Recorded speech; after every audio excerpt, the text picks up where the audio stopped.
prime inflammatory reactions, in the bowels and the colons and the intestines. So this is one of the things where we found that CBD does seem to help with the release of that 2-arachidinol substance. It basically binds to the CB2 receptor, which is spread all throughout the gut, all throughout your bowels and stuff like that. So, I could recommend a high CBD tincture, high CBD pills, if any form of the high CBD medicine. Also, anything you could smoke that's going to be high in beta-caryophyllene, which is a terpene found not just in the marijuana plant, it's also found in pepper. But we actually know of that to be a CB2 binding and CB2 agonist as well. So those are a couple different things you could look for. A lot of the dispensaries in California, if you live in Northern California, like for example, Harborside, these guys are one of the first people to come out. Steep Hill Analytics is related to them, and they actually test for terpenes. So you can actually look if these guys will have a pie chart, and they can show you marijuana strains that are high in CBD and beta-caryophyllene. And they do that because there's a lot of medicinal benefit behind these flavonoid molecules. And so by combining the flavonoid, the terpene, with the CBD, you get kind of that entourage effect. You get the benefit of both molecules, and something like an autoimmune or an anti-inflammatory, or an inflammatory disease like IBS, this could be a great, therapeutic agent.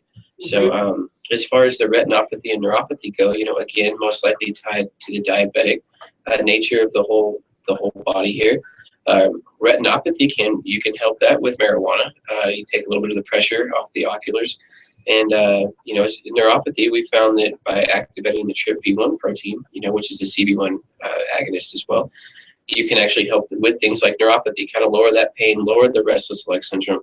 So in your particular case, cannabis could be a great cure, or at least mitigate a lot of these symptoms for you. But because of things like the lower leg edema, you are going to need to work with your physician in order to come up with a regime that is not harmful or detrimental to, some underlying cardiovascular problems that you might have. Definitely. And that's what, Mikey, we were talking about right before we decided to address this is, okay, we need to address the cardiovascular issues because there's definitely some there. Again, we're not physicians, but we know enough about the medical aspect of it that, okay, that edema is not coming from anywhere. That's right. Not just the cannabis. That's nothing else. But again, the THC could be affecting that edema for you. So let's make sure that you go in and get the proper education from your local dispensary. Find one. It may take several. You may find a dispensary that is it's honestly, they're just too busy. They have a constant flow of in and out, and that's all they cater to. But you will find ones like Emerald Fields that will take the time to make sure that you're educated in what you're choosing. Stay with that one. Right. The other ones, not to knock them or anything, but there are some that are more about the science and helping a specific patient than just turning the dollar signs over. Exactly, and not to try to advertise my own shop here or use this as a vehicle to do so, but we do, we educate our staff every month, every other month on the science behind this. So when you come into a place like ours, you are going to find knowledgeable bud tenders that have been taught by, in this case, myself, in order to how do you diagnose somebody, or how do you help them? If they come in and tell you I have this ailment, well, that's going to trigger, something in most of our bud tenders' minds. They're going to be like, oh, wait a second, I got something exactly for that. So, and we're not the only one. There's several other good dispensaries that are, take a science approach to helping these people who truthfully use this as a medicinal property and not just a recreational vehicle to enjoy your, Friday and Saturday nights and get a little bit stoned, which again, nothing wrong with that. We all enjoy it for one reason or the other, but we want to definitely encourage everyone that is using it for a medicinal reason to, do a little bit of your own research, talk to knowledgeable bud tenders, get online, look at it, see what's actually going on in the body. And if you have questions, you can get a hold of us. Erin, how do you get a hold of us now? There's several different ways. You can get a hold of us on Twitter. We're at August Kitchen on there. August Kitchen on Facebook as well. It'll be backslash. Backsplash. Yep. We're working on our kitchen. Our kitchen's almost done. It'll be Facebook / August Kitchen LLC Colorado. You can also find emeraldfields.com. So there's plenty of ways that you can also find us on Massroots. That's another one I've been using, especially because Facebook, you do still have some of that stigma there. Grandma's on Facebook. What are you gonna do? Are you gonna are you gonna admit it or not? So Massroots, hit us up on there. Just August Kitchen. And we're happy to answer any questions on the air every Saturday for sure. So And, let me know. and you can also find us personally through the Science of Weed on Facebook. Michael Thompson, Aaron Walters, Eddie Jackson. Yep. Feel free to send us a PM. If you have a question, you don't want it out there, private messages, and we'll get back to you, or we'll address it on the show. This happens relatively often, and we don't get to answer every question on the show, but we will try to provide you we'll send you something back and give you at least a heads up on kind of what our line of thinking is with it. Absolutely. And if we don't address it on the show, like Mikey said, we'll give you an email back and try to help you out or send you in the right direction and that sort of thing. That's what we're here for. And again, this is just the science of it. We're not going to try giving you medical advice. We're not going to try giving you legal advice. That we're going to give you the exact science on what's going on with your condition and why cannabis would help on the science aspect of it, and then talk with your physicians. Talk, just like we said, if you're treating other psychological issues, like we've talked about PTSD, we've talked about other issues, get your whole medical team together. Get your physicians together, talk to them about it, be open. These physicians know that this is an industry. Yep. They know that. Don't feel like Right. you're going to be, oh my gosh, my doctor's going to shun me and I'm not going to be able to go back because I'm talking about cannabis to him, or I'm interested in finding out what cannabis can do. No. Some of these physicians don't know because, like we talked about last week, that they just weren't there. Right. It wasn't taught in school. The cannabinoid system wasn't even around. It wasn't.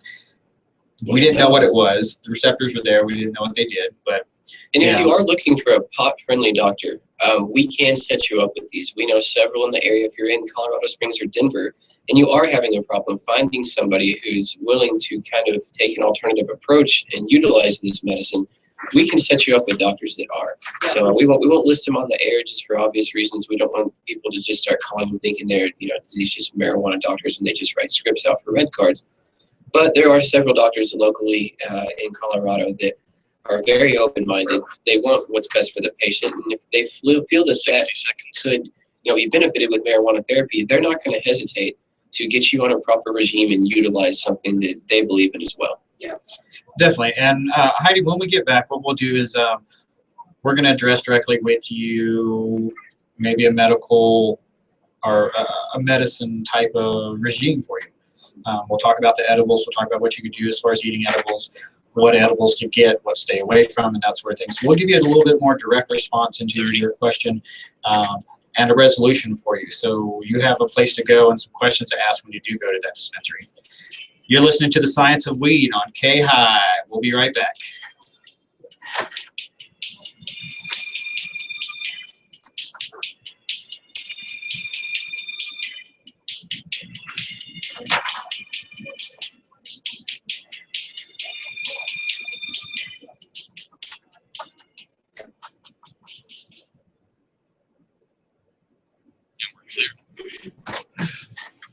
So when we come back, we'll go direct with her response because we didn't really give her an Right. answer. So we'll be like, okay, well, for your retinopathy, this is why cannabis works. We'll speak directly. We'll say, okay, it's a multitasker. It protects the eye from growing leaky blood vessels. Mhm. So that'll help with your retinopathy. Why it helps with it, we'll say, okay, well, with your diabetes, you can't have edibles. So it's super I'm quick looking at and the glycerin right now, where it is on the glycemic index and stuff like that. And I just was reading through this. that's pretty low. Yeah, I know it's low. Let me see glycerin. Cannabis is a vasodilator and works well to help improve blood flow. Right. Which with the lower leg edema could be harmful if she's sitting down. You know what I mean? So maybe have her elevate her feet and stuff like that. If you are going to use cannabis, maybe elevate so that when that vasodilation happens, you get the venous drop too. So Cannabis used in food products not only provides long-lasting blood levels, key cannabinoids, but in addition, cannabis butter and oils substitute triple bonded fatty acids for the saturated fats normally contained in these essential cooking products. cool. You hit that part then. That's good. Yeah. Yeah. So here's here's the answer. Benefits cardiac and arterial health. So yeah, we'll say, hey, here's the direct I'll answers. just read through this part here. Stay away from your nasty edibles. Go to your dispensary and ask them for a high CBD edible. Right. Low in sugar. Tinctures is going to be the way to go because Yeah. glycerin does not affect your blood sugar on the same level. Small amounts of glycerin Did she will not. mention hypoglycemia at all? Well, if she's got diabetes, she's got hyper. Yeah. Hyper, okay. So hypoinsulinism and hyper. That's right, sorry. I will but they tell you, mentioned when you wait do for it. take something like this, you do need to test your blood sugar to make absolute sure. Small amounts shouldn't. Just like any other diet change, Right. you need to constantly Yeah. And then I've got a check your study numbers too, to ensure. a study that found 16% lower fasting insulin levels and 17% lower HOMA-IR insulin resistance. Awesome. Significant associations between marijuana use and smaller waist circumferences as well. It's crazy. This is about lowering blood sugar. That'll take us to close. That show, yeah, this was the shorter segment. 30 or 15 minutes. Okay. So this will be, we won't have anything else. No. We'll talk about history next show. Yeah.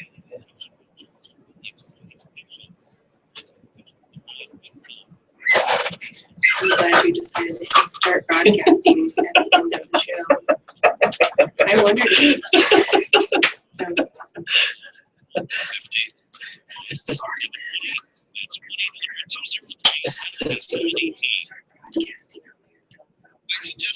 Oh, really?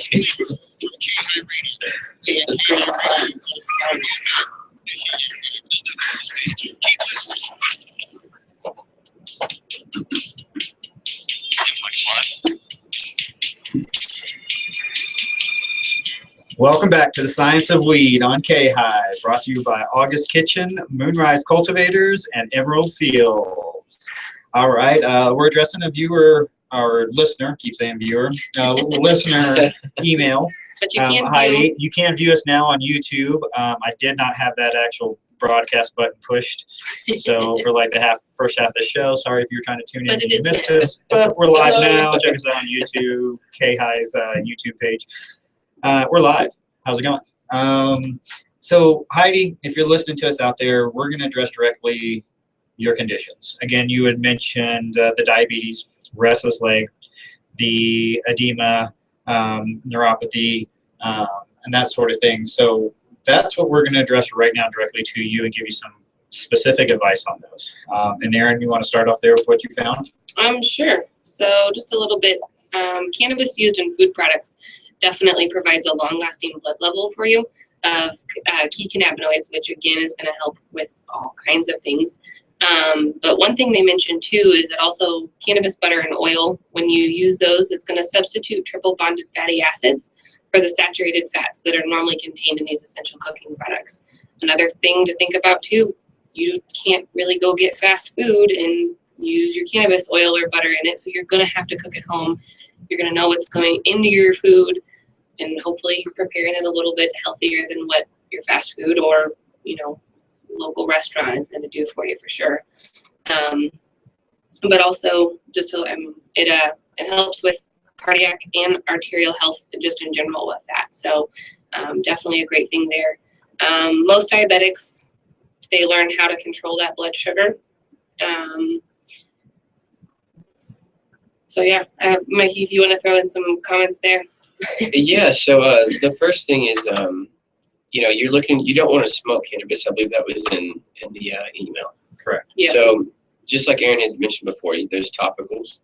Just like Eddie had mentioned, there's tinctures. So I just wanted to touch on tinctures for a second. So tinctures are typically diluted in what's called glycerin or glycerol. Glycerol is it's not necessarily listed on the glycemic index, but it is known to not really affect blood glucose or insulin levels. So especially in the small dosage, you're taking, a 1 dropper full, that kind of thing, and you could have 10 to 20 milligrams of CBD and THC. We sell a specific product that's 1-to-1, so THC and CBD. I would recommend something like that, if not even a 3-to-1 CBD to THC. Why? Well, the THC is actually benefiting you from the diabetic standpoint. The glycerin is not affecting it in either way. Now, you mentioned also that you don't actually want to get stoned off of it. Your goal here is not to be getting high during the day and stuff like that, but more so to control some of these symptoms. So whenever you smoke a high CBD product, even when there's THC in it, the CBD actually kind of mitigates the psychoactivity of the THC. So whether that be because it induces an anti-anxiety effect and stuff like that through certain pathways, or is it blocking? Some people, I've read articles that say that it's allosterically blocking, the CB1 receptor from THC binding. That I'm not 100% sure. Like I said, I've just read a few papers recently saying that they believe that might happen. But try something with the high CBD. You're still going to need a little bit of the THC, as we you notice that's a theme here. It does need to be needed in some small amounts. But use it in a glycerin tincture. As with anything, when you change your diet, being a diabetic person, you're going to want to test your blood sugar afterwards, and see how it reacts. I would say test it, 2 minutes after, 5 minutes after, 10, and then maybe 30, until you've noticed that your levels have started to mitigate and you've retained that homeostatic balance between insulin, glucagon, and your blood sugar levels. Mhm. So there's one suggestion that I would make is definitely consider the tinctures. They work relatively quickly. You stick them right underneath your tongue, which goes right into a vein underneath the tongue, as we all know. Gets right into your system. You bypass the hepatic portal system like you would if you were to eat it. So therefore, it hits you much quicker and much more effective. You're not getting some of the enzymatic breakdown and stuff you would in the liver. But yeah, that would be my advice, is try that, see how it goes. They make them in all different strengths now. So just talk to your bud tender, just talk to your physician, and try to find something that balances out for you. Yeah, that can be the one downside of edibles for sure. Is I know me, it can take an hour and a half, 2 hours before I'm feeling any relief from them. Right. Eddie, you're a little faster on it. You can be, feeling a little something in about 15, 20 minutes. But whereas those tinctures are definitely going to give you that. And maybe use something like that in conjunction with eating it. If you can find, some oatmeal base or something like that that's going to be low on the glycemic index. Julie's Baked Goods is one here in Colorado I would recommend. They use a lot of great organic ingredients. A lot of it's very low on the glycemic index. And take that at night before you go to bed. Take a sublingual drop and then eat one of their, little treats, their little nut treats or something like these little granola bars and stuff they sell. And then that way you do get kind of the best of both worlds. You get something that's going to kick in relatively soon. It is going to make you a little sleepy, which will help you it'll help you cure the insomnia. And the RLS too. Exactly. So it should lower both of those symptoms. And then you eat the cookie, which is going to take a little bit longer, like Aaron pointed out. And that might get you through the whole entire night, where now you're not waking up experiencing some of the same symptomology. Yep. Another suggestion is the vaporizer. I know you're not wanting to necessarily get high. Again, finding a CBD strong strain, they do suggest just actually smoking or vaporizing before bedtime will help with that RLS specifically. So. Yeah, and excuse me, and that way you're not getting a lot of that carcinogenic effect that you possibly could be thinking about. Vaporizers are fairly inexpensive these days. Doesn't take a lot of material to use. You can find like personal ones, so you're not spending $500 on one for sure. So. Yeah, definitely. That way you're not smoking flour. You don't have to use the ones that actually use flour and that sort of thing. You can get the personal vape pens that use oil and shatter and waxes and that sort of thing. Yep. Find your local dispensary that has that specific strain and combination of CBD, THC that you want. And if you can't find that specific, so if you go in your dispensary and you really like this dispensary and you don't want to go to another one, and they don't have the exact ratio, talk to your bud tender and say, okay, well, this is where I need to go. What combination of products do I need to have? Because just with that, you could find a couple products that really work well for you. Oh yeah. Where you take a sublingual drop, you take a hit off your vape, so it's instant. A couple minutes later, the drop kicks in, and then you can use that tincture too in almost anything that you're eating. If it is just like glycerin and glycerol based, then it's super easy to use in almost anything without changing the taste of what you're eating. Right. So you have a lot of options there. Yeah. So again, look for that 3-to-1 ratio. That's 3 parts CBD to 1 part THC. If you're not wanting to get high and you don't want that euphoric effect, that's going to help limit that a lot for you. Yep. Keeping that 3%, that 3 parts still at about 30 milligrams of CBD, where you're only getting about 10 milligrams of THC. You can get that lower too, because a lot of times state recommended dose for Colorado is 10 milligrams. Right. So if you're not used to it, you may feel a euphoric and psychoactive effect from the THC at 10 milligrams. Yep. So again, you might have to lower that more. Again, this is a test process, just like we talk about all the time. Give it a chance to kick in. Try it several times. Take that first dose, write it down, see where you are. If it's not what you need, change it the next time. Yep. This isn't where you could go to your physician, unfortunately, once a week and have them change your dose. This is something you have to take responsibility for your own sake and do this until the industry does catch up and you have a regular physician to go to talk about some of these other things. Right. Because even the cannabis doctors out there are, I mean, it's 2 still weeks to learning. get, and you know, it can be weeks to get an appointment that's not for an MED license. Because Right. you know, Yeah. that's what the Yeah. money You just want a maker red is, let's badge. say. They'll get you in there real fast. Yeah, exactly. You know, same day, 10 minutes, in and out, boom. Yeah. So again, look for that 3-to-1 ratio. Like Mikey said, you have to test your glucose throughout this diet process.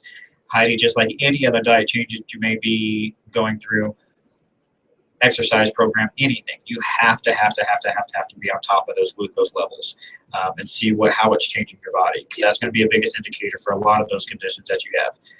The cannabis can't really help unless you're doing it properly. Yeah, and there's a bunch of studies out there right now that are showing that marijuana is helping even on your blood sugar control. Mhm. So beyond just your regular, your RLS and everything else. I mean, there's a study that was done last year with 4,500 adults. 579 were using marijuana at the time. They had a 16% lower fasting insulin level and also a 17% lower HOMA-IR, so your insulin resistance level. They also had a smaller waist circumference overall, significantly. So, I mean, and that's just one study out of so many, and so if you're using marijuana and you're seeing these benefits, let me know about it. Give me some information on what you're experiencing if you are going through that yourself, so we can help spread the word and help others like Heidi out there. Hey, if you can get past a little bit of THC, and there are going to be some benefits to the whole plant. Again, that entourage effect, you need every bit of it. Also with your regular medications from your doctor. Yeah, and going back to the cardiovascular issues that you may be running into with the edema, speak with your cardiologist. Do not change your diet. Do not change those other aspects of your diet until you speak to your cardiologist. Be honest. Let him know exactly what you're doing. Let them know where you're getting your information from. You can tell them it's the science of weed on letstalkpot.com. Tell your physician, have them tune in. This is what we're wanting. Get that feedback from them too. But make sure you talk to them, because it could be other issues that you're having. Again, changing your diet. That physician can help. They can get you in with a nutritionist and that sort of thing to help you in those aspects. So again, the whole team aspect. Right. And Let us help you. if you are experiencing the lower leg edema, maybe try raising your legs up. Propping the legs up on a pillow or something as you lay down, maybe when you get stoned. That way you counteract some of that vasodilation with a good venous drop, and creating that circulatory mechanism to where it's not hindered. So, and that might help. It might not, so you try a few different things, and again, talk to your cardiologist about this. He might recommend the same thing as far as propping the feet up. That's pretty common in medicine. Yeah, he's going to look at this in an entirely different way, and that's good. You want as many different perspectives as you can possibly get. Yep.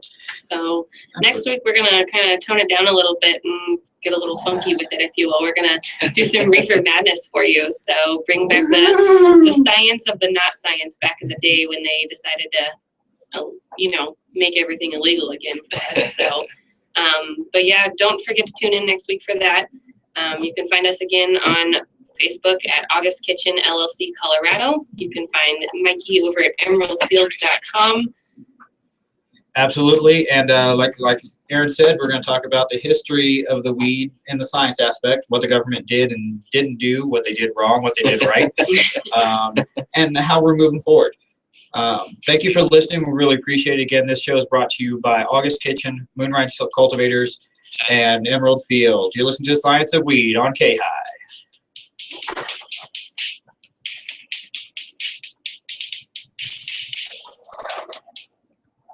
This is